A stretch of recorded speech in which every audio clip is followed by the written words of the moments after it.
Hello, everyone, and welcome to the webinar, 5 Tips for Teaching Intro to Mass Communication, Engaging Students Living in a Media World with Ralph Hanson. My name is Jill Olson, and I am the Associate Marketing Manager for Communication and Media Studies at Sage Publishing.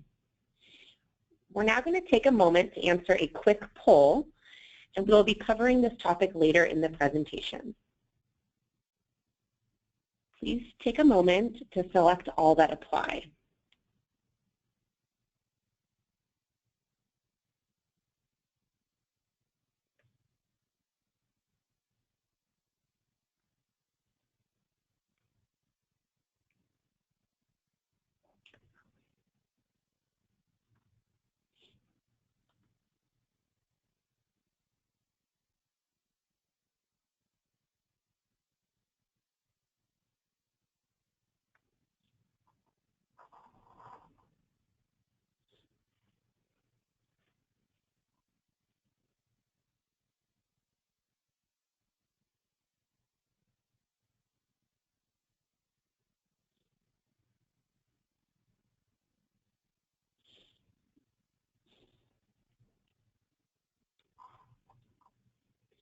Let me begin by introducing you to our speaker today.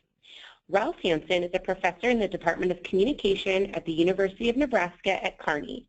Previously, he was on the faculty of the PI Reed School of Journalism at West Virginia University, where he taught for 15 years. For more than 15 years, he has taught media literacy and introduction to mass communication. He was a founding developer of West Virginia University's online extended learning program. And he has also taught news writing, blogging, and commentary writing, community journalism, and diffusion of innovation. This one-hour webinar will be recorded and archived for future viewing. We will be sending out a link to view it and to access the slides to all registrants in the coming weeks. If any of you have any problems with audio or viewing mode during the webinar, please use the Q&A box at the right of your screen, and one of our helpful team members will get back to you ASAP. At the end of the webinar, we will have some time for Q&A from attendees, so please use the Q&A box to ask any questions to the speaker throughout the webinar. Please also take note of the webinar hashtag, #SageTalks, and feel free to ask questions or leave comments there as well. Without further ado, I'll pass it over to Professor Hanson.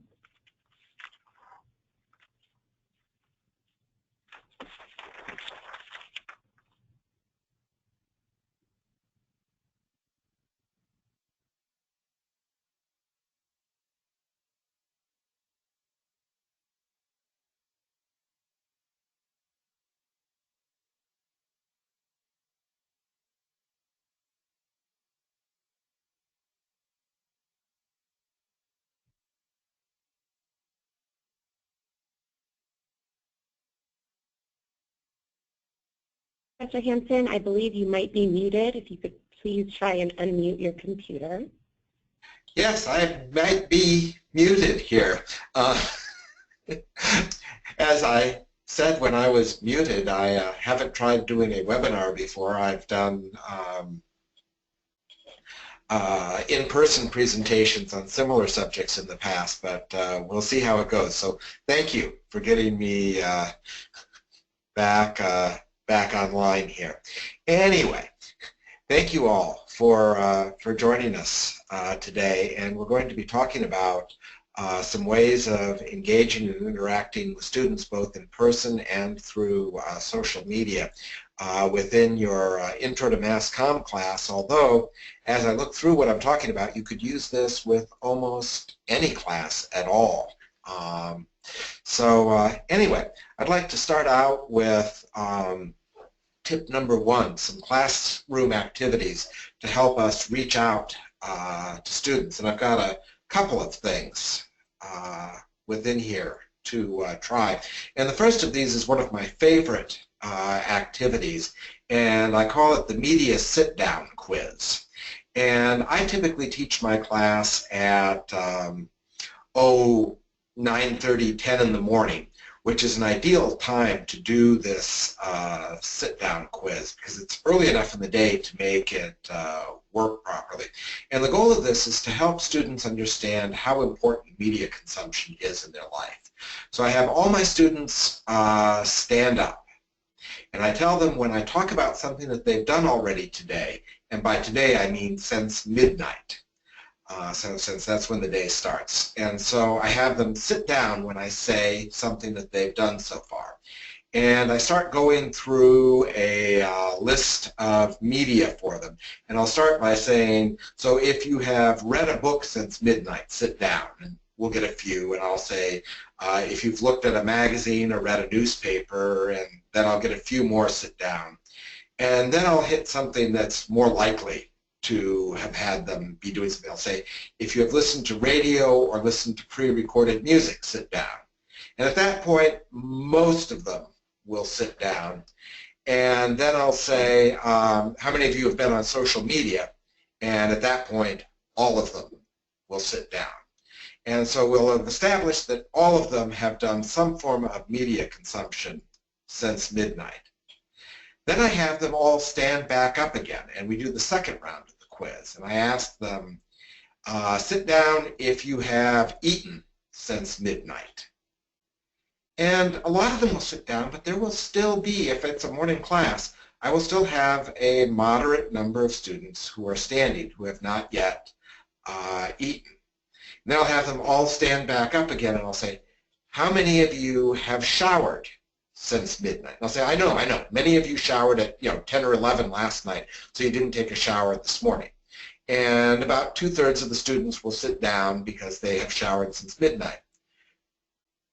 And then I tell them to look around and think about, all of you have consumed media since midnight.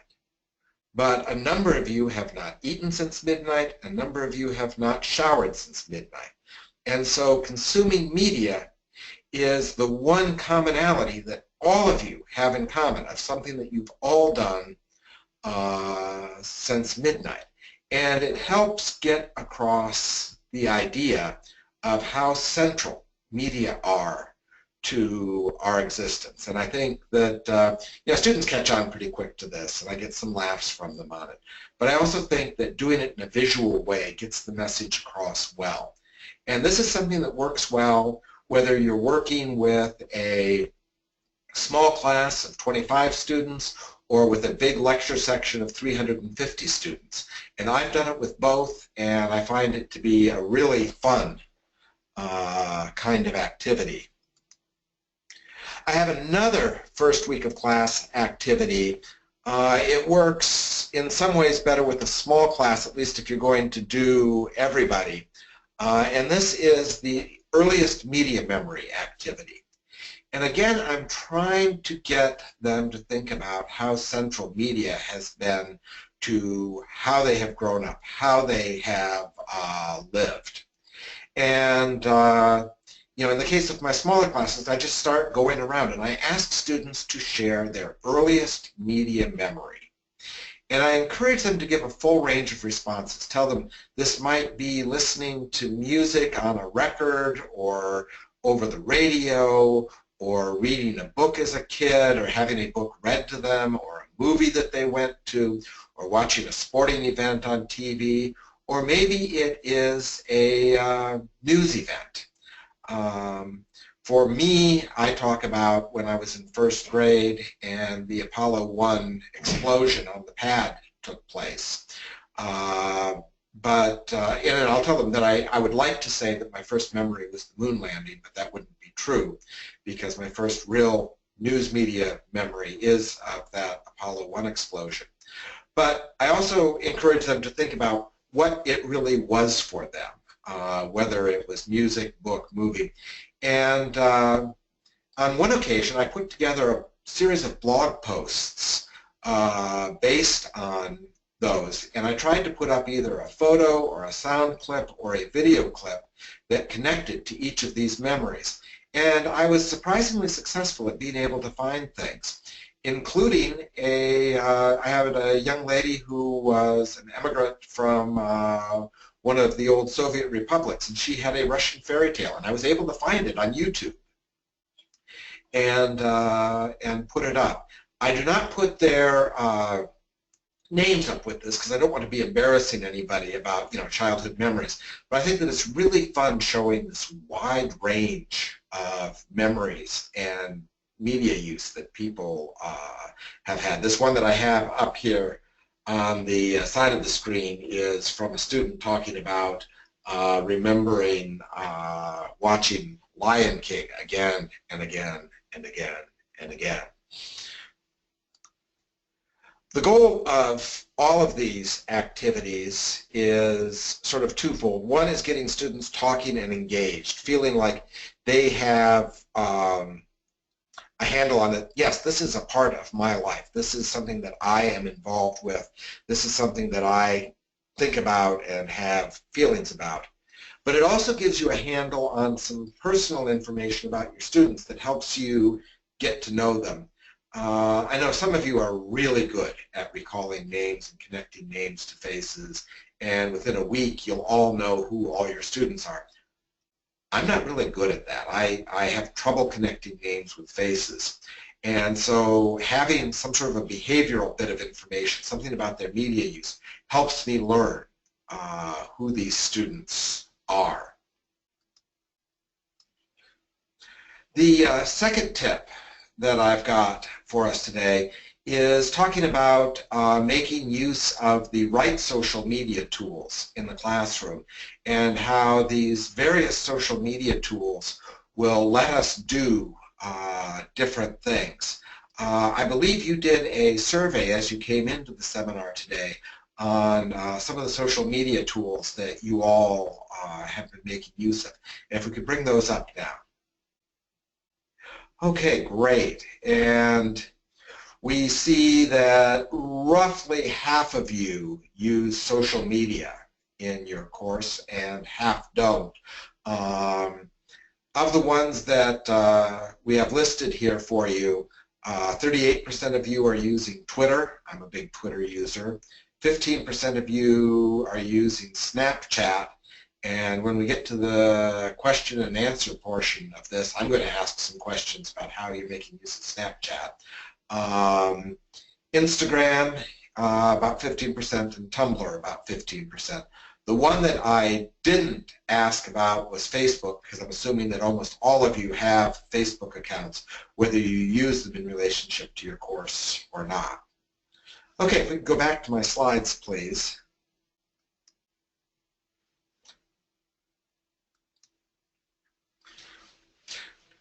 Okay, I'd like to talk a little bit about these different social media tools and what you might want to do with each of them, how they can be useful for you.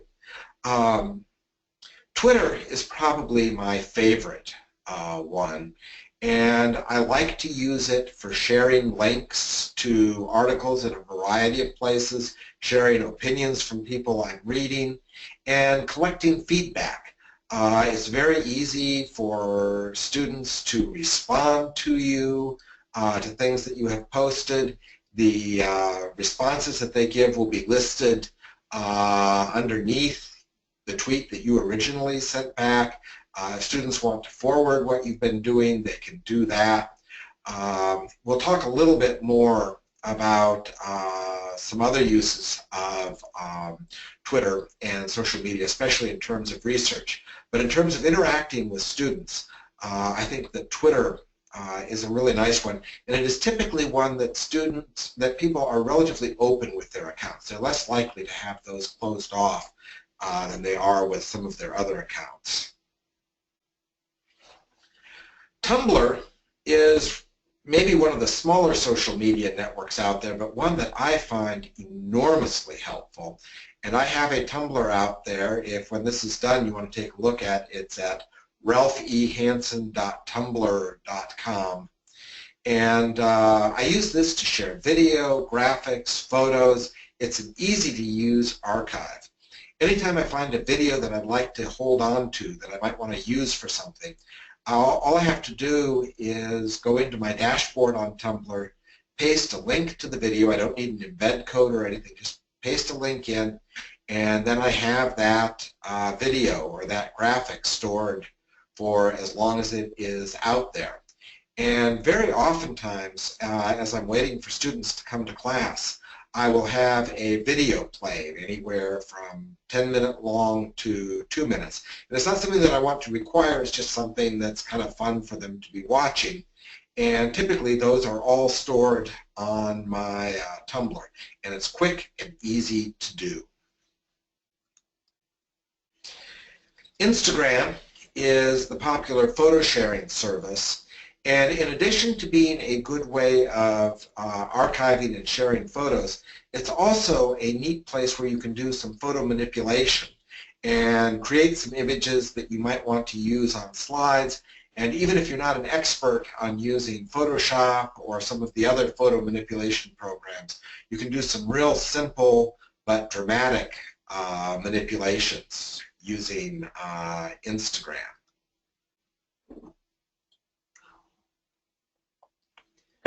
Next up is Snapchat, and I mention it because it is one of the most fastest growing and most popular among young people. And it can be used for both message sharing and photo and video sharing that does not get saved long term. If you send a Snapchat message out directly, once the person views it, it's gone.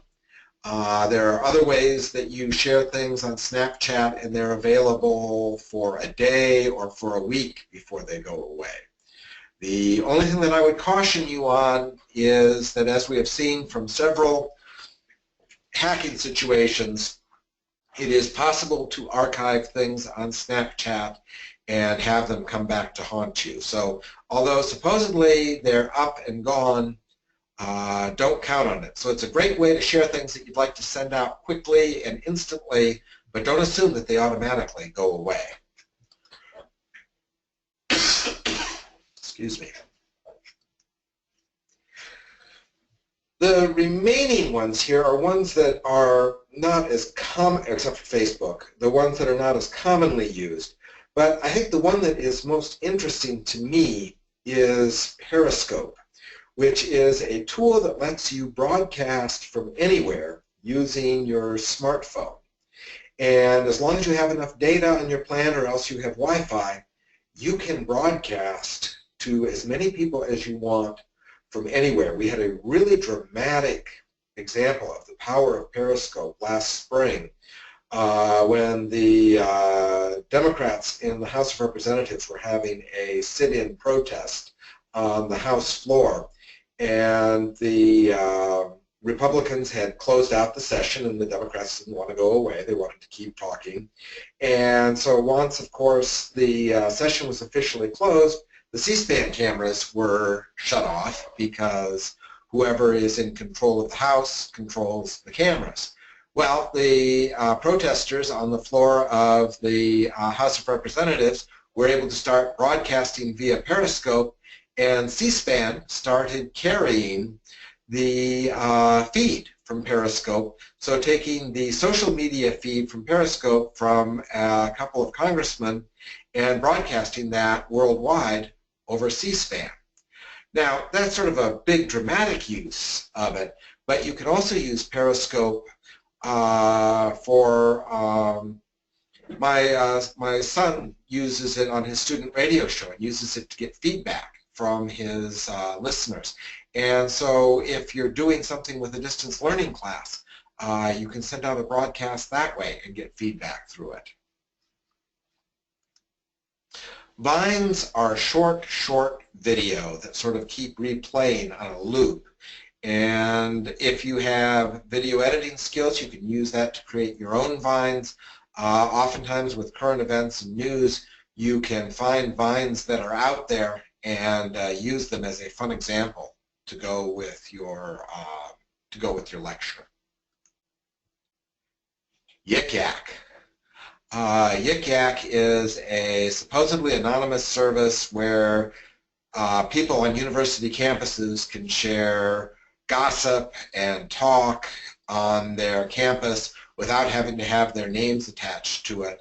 Unfortunately, Yik Yak has been used for racist messages and for bomb threats. We had a bomb threat on my campus put forward through Yik Yak. And one of the things to know is that although Yik Yak is nominally anonymous, when they want to track down who is sending out messages via it, it's not terribly difficult to do so. I don't find Yik Yak as something that I want to use in the classroom. Finally, there is the 10,000-pound gorilla of Facebook that virtually everybody in the world seems like they have an account for. We'll talk a little bit about Facebook a little bit later on in terms of some thoughts about Facebook, but we'll hold off on that.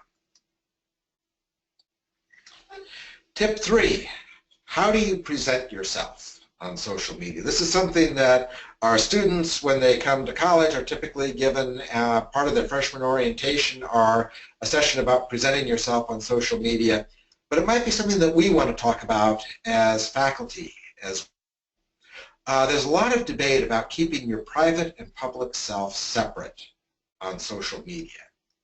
And yes, it's probably a good thing to not let your whole world be, your whole social media world be visible to you. But also keep in mind that you can never count on what you have on social media be kept private and being kept secret. So yes, on Facebook and other social media, do keep some of your content private and don't leave it there for everyone to see. But also don't count on it staying private. As you put things up on Facebook, ask yourself, is Facebook a reflection of what you want your students to see? Do you really want them seeing who you were on Halloween or what you were doing at that tailgate? Always just keep in mind, how am I presenting myself to my students? Finally, there's the question of how far do you go with politics and religion on social media? I talk about both on social media, but I try not to ever put it in terms of an attack or this is good or this is bad, although certainly there is some of that, but rather bringing up issues that I think are worth taking a look at. Again, that's something that you're going to have to make a decision for yourself. But I would urge you to think about, what is it that you want to be presenting to your students through your social media? There's the other side of what is it that you want to know about your students that you learn through social media. We've already talked about how much do you want to show your students through social media.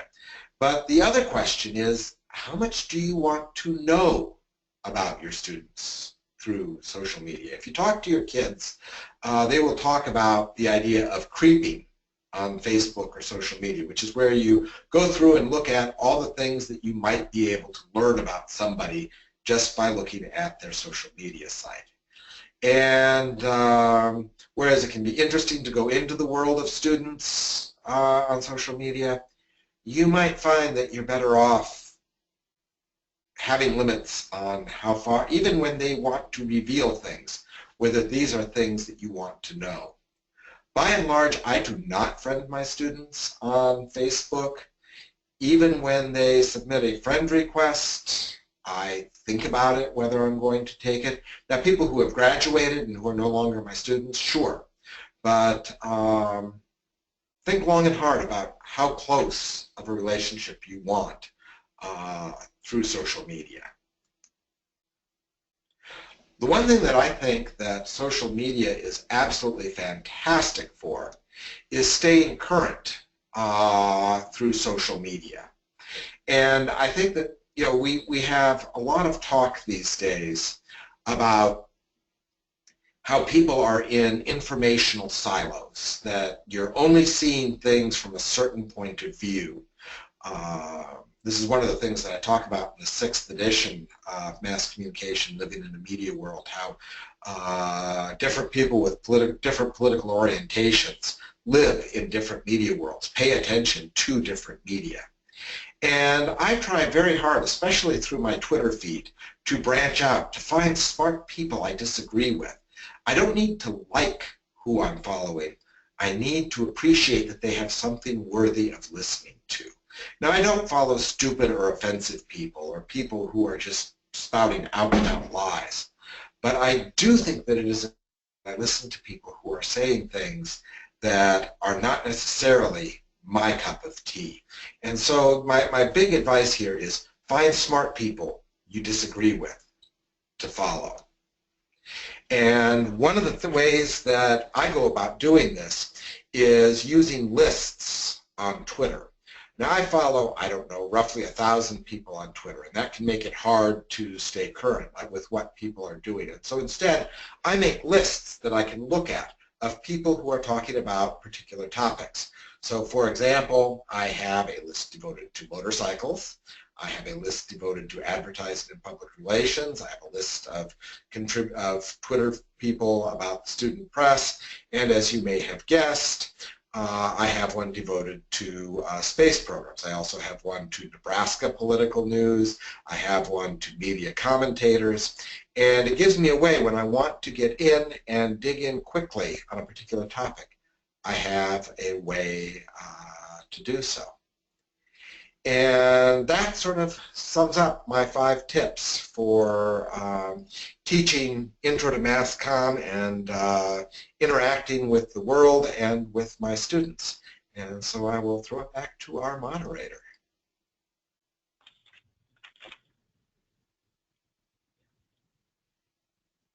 Thank you so much, Professor Hanson, for your informative presentation. Now we're going to spend some time addressing some of the questions from our audience. Please do continue to send them through the question box on the right-hand side of your screen or on Twitter using the Sage Talk hashtag. If we can't get to your question by the end of the hour, our speaker has agreed to address them in a follow-up blog post on the Sage blog or Sage Connection. So the first question for you, Ralph, do you have any homework assignments related to social media that you found successful in your course? Yeah, I have one that I do most semesters. I have some readings that I give them about young people who have been at least requested to turn over passwords to their social media sites or required to friend teachers or coaches as part of their provision. So I have them do some reading on that. And then I ask them to do a social media audit of themselves, to look through and see what it is that they present about themselves through social media. What would somebody see if they looked at it? And then how they feel about people using social media to find out more about them. And one of the interesting things that I have found out is that as Facebook has aged, as we start getting more and more older people on Facebook, a lot of the people here in central Nebraska, a lot of my students are Facebook friends with their grandmas and grandpas. And that sort of controls what they do and don't put up on their social media sites.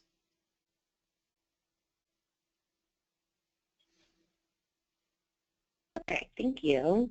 Another question, can you please describe how you use video in your course? Okay, first of all, although this is a PowerPoint presentation that I've been giving today, I try to use PowerPoint as little as possible in my class.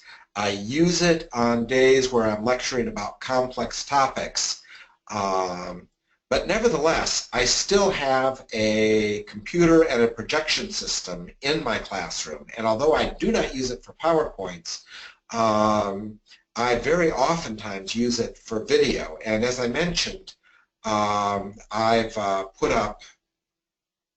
have a number of kinds of video that I have on my Tumblr. Would it be okay if I put up my Tumblr real quick here?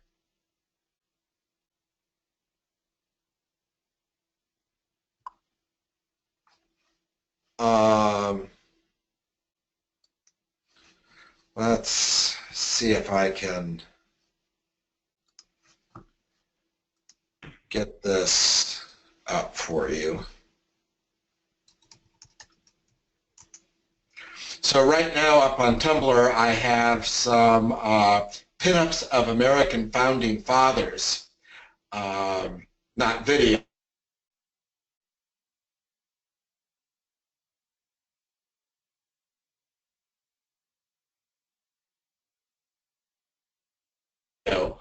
But just some fun images of how differently we portray men and women in media images. For example, sometimes as I'm waiting for class, I'll show a music video, and I have here Townes Van Zandt doing the great George Thorogood song, Who Do You Love? I have a Buddy Rich video of him doing the old jazz classic, I Remember Clifford. But I've just got I have Dick Clark doing an interview with an old musician, Larry Gross, but I also have Everything is a Remix video about Star Wars, and how a video of where all the different video ideas that went into Star Wars, where they came from. So I think that having videos that I have posted to my Tumblr is a great source, a great place to go for video. Perfect. Thank you so much. We have another question that asks, will future editions of your book add a section on video games?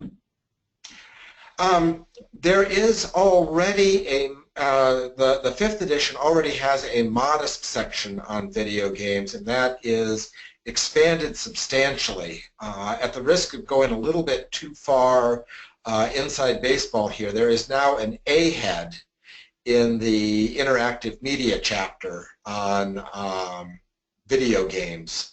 And so that means that it is a major topic in one of the chapters. So I don't have a whole chapter devoted to it, but I have a big section devoted to video games and streaming of video games and some culture surrounding it. I also have a substantial section in the ethics chapter devoted to the huge controversy over the Gamergate hashtag and battle. Okay, thank you. Another question, any suggestions for assignments or activities when teaching your text via distance education? I use, I've got when I teach my class online, I do not do a video lecture as part of it. I know a lot of people do, and a lot of people are really happy with it. I tend not to do that. I will give them, I will assign them a chapter to read, I will give them a set of learning objectives with it, and then I will build either a homework or a discussion question for each chapter. When I teach it in the summer, I typically cover 2 chapters a week, and I will give a discussion question over one chapter and a homework assignment over the other. So, for example, when we're on the movie chapter, I'll have students do an assignment related to the Bechdel test, which many of you may have heard about, where it looks at what role do women have in movies, and specifically, do you have 2 women characters who have a name, who talk to each other about something other than a man. And I have them go out and watch a movie specifically about that, and then talk about what answers they found to the Bechdel test questions. And so I have either discussion topics or assignments for each chapter, and I sometimes post about these to my blog, and for people who are using my textbook, I have those, all of my exercises in my instructor's manual, and for the ones that I am actively using, I oftentimes have a grading rubric for those in there as well.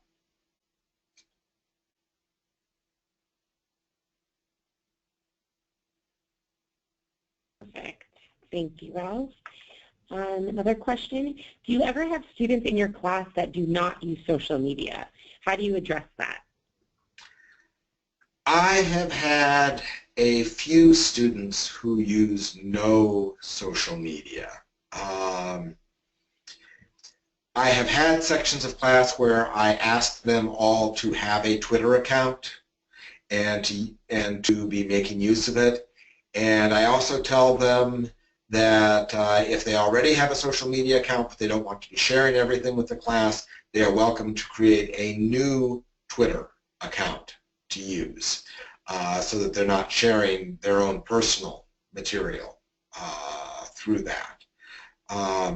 The other thing that comes up is that some semesters I have a substantial number of international students, especially from Japan and Korea, and they are oftentimes using different social media networks than my American students are. And so that's worth keeping in mind as well.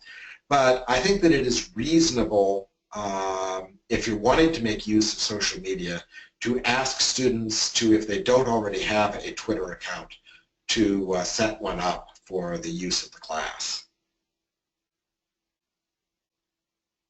Okay. Do you teach history of media, TV, film, books, etc.? If yes, do you incorporate social media to teach? I talk in each, when I talk about each medium in my Intro to Mass Comm class, for example, when I talk about television, when I talk about film, I always do talk about the history, because I think that you can't understand where we are in our media world if we don't know where our media came from. I have a set of principles of media literacy I use to teach that could be called 7 Principles of Media Literacy, but instead I call them the 7 secrets they don't want you to know about the media, because that's infinitely cooler than 7 Principles of Media Literacy. And one of those principles is nothing new. Everything that happens in the past will happen again. And so I think that it's important to look at the history of our media to understand where we are with it today.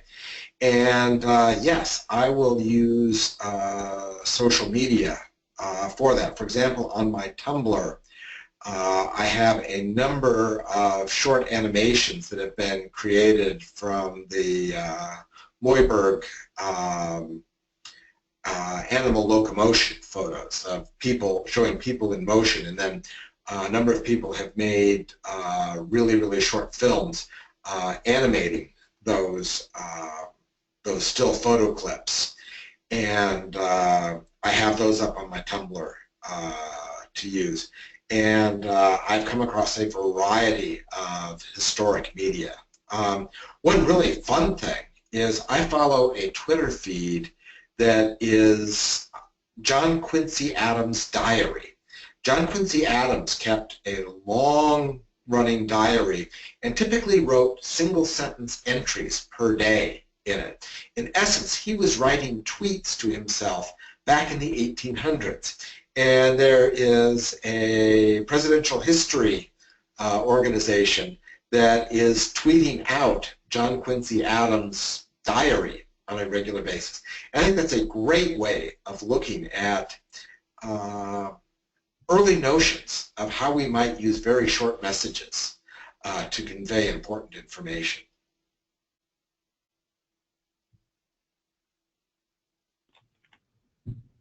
Great. This question, it seems like this person probably has used your textbook or uses your textbook and asks, how do you use your blog in your course? And I'm assuming that not everyone on this call knows about your blog. So if you want to give a quick little blurb about what it is, I think that would be helpful as well.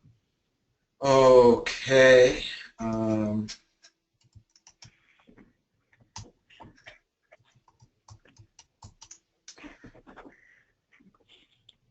Okay, I'm not sure whether this is going out to people or not, but I've just put up my blog on the screen, and it is at ralphehanson.com.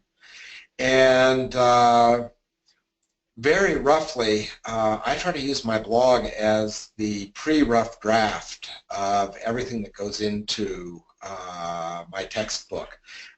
Anytime I come across something that I think is interesting or worthwhile thinking about that I might want to work into the next edition of my book, I try to do a blog post about it. So for example, the one that I put up yesterday was looking at campaign money, Shep Smith and Fox, charges dropped for journalist Amy Goodman, and death threats at the Arizona Republic. These are just brief posts linking to a number of articles about a number of issues currently in the news. And so with my blog, I'm trying to put up stuff that either I want to remember or that I would like my students to be reading. For example, the Arizona Republic, which is a strongly conservative newspaper, endorsed Hillary Clinton for president this year. This is the first time that they have ever endorsed a Democrat for the presidency in like 100 and some years. And the newspaper has been getting death threats ever since then. And so I have a link to an article and an interview with the president of the Arizona Republic talking about how she has dealt with these threats that have been directed against her paper. Sometimes it's less serious. I gave an analysis of why I thought that X-Men Days of Future Past was a terrific superhero movie and why I thought X-Men Apocalypse was absolutely terrible. And what sort of were the elements within these, and I have some video examples to go with it. I think that these can be used as a springboard, for example, when you're on the movie chapter of can summer popcorn movies still be great movies? And I would argue that yes, there are some that are just silly movies and some that go much beyond that. I happen to think that Captain America, the Winter Soldier, is a great meditation on the issues surrounding us in post 9/11 America. So anyway, as you scroll through here, you can see a number of topics that I've dealt with that might make for interesting questions. Also, if you look through there, I sometimes talk about motorcycling too, especially when I'm on a long motorcycle trip. So you can just sort of ignore the travel posts if you're not interested in them.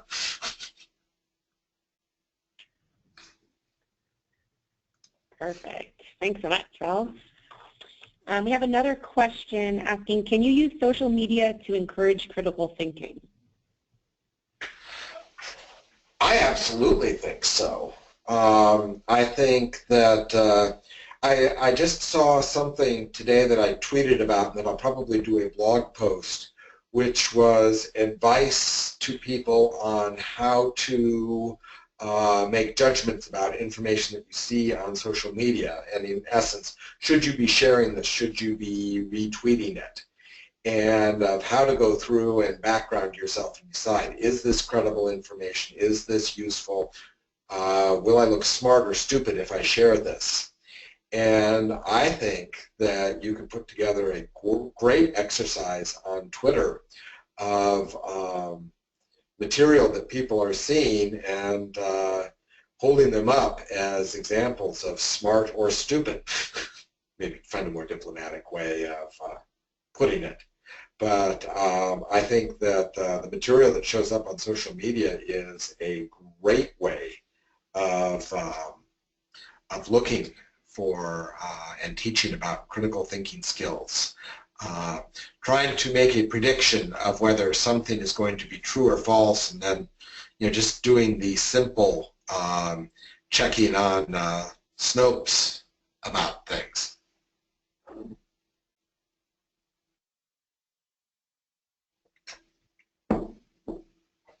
And I think you covered this in one of the other questions partly. Are there any do's or don'ts that have worked or not worked in any of your online courses for Intro Mass Comm?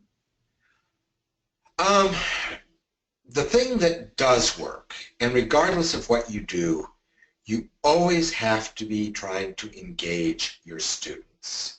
I do, and this is just a personal bias of mine, but I hate when online courses become individualized study. And yes, I understand that we have to almost always do these as asynchronous classes where we don't count on everybody being online at the same time. And it's very difficult to arrange for synchronous sessions like what we have here where we have everybody online together. Although I know of a couple of people who were interested in this webinar who will be watching it later. They won't be able to ask questions, but because they're not available at this time. So I typically build up my classes as being asynchronous, but I'm always looking for engagement of my students, of giving them things that they have to respond to be behaving as a class, not just a bunch of individual separate people. I think the other thing to remember is that we all know how hostile people can get online, and many of you are familiar with Godwin's law that says any discussion online, if it goes on long enough, will devolve into calling people Nazis or Hitler. And I think that it is very challenging to work at having people having a free and open discussion that does not devolve into name-calling and hostility. And so it's a real challenge to keep that engagement, keep discussion going, allowing people to have a spirited discussion where they disagree with each other, but not devolve into calling each other Nazis.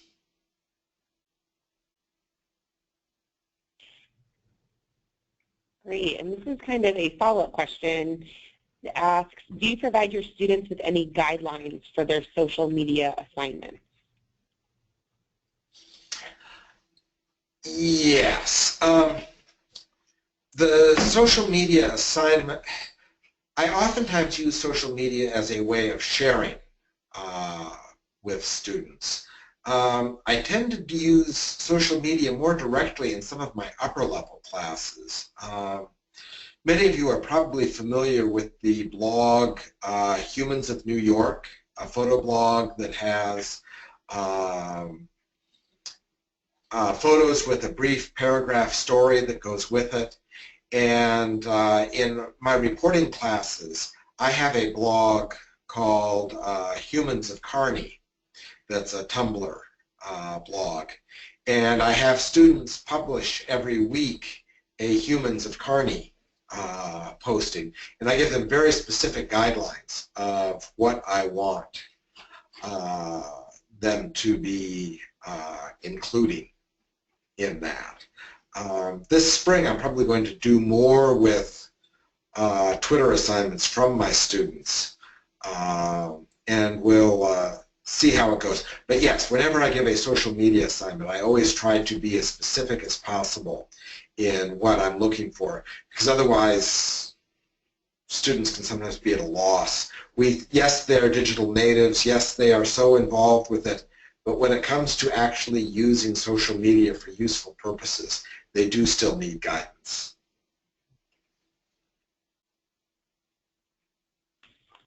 Perfect. Thank you so much. And I think that is all the questions that have come through on the SAGE hashtag as well as in the comment box. So thank you so much, everybody, for joining us, and a special thank you to our speaker, Ralph Hanson. In the coming weeks, please be on the lookout for an email that includes a link to view this entire webinar as well as the slides, as well as some answers to questions that come through after this webinar. You can go ahead and use that SAGE Talks hashtag in case anything comes to mind.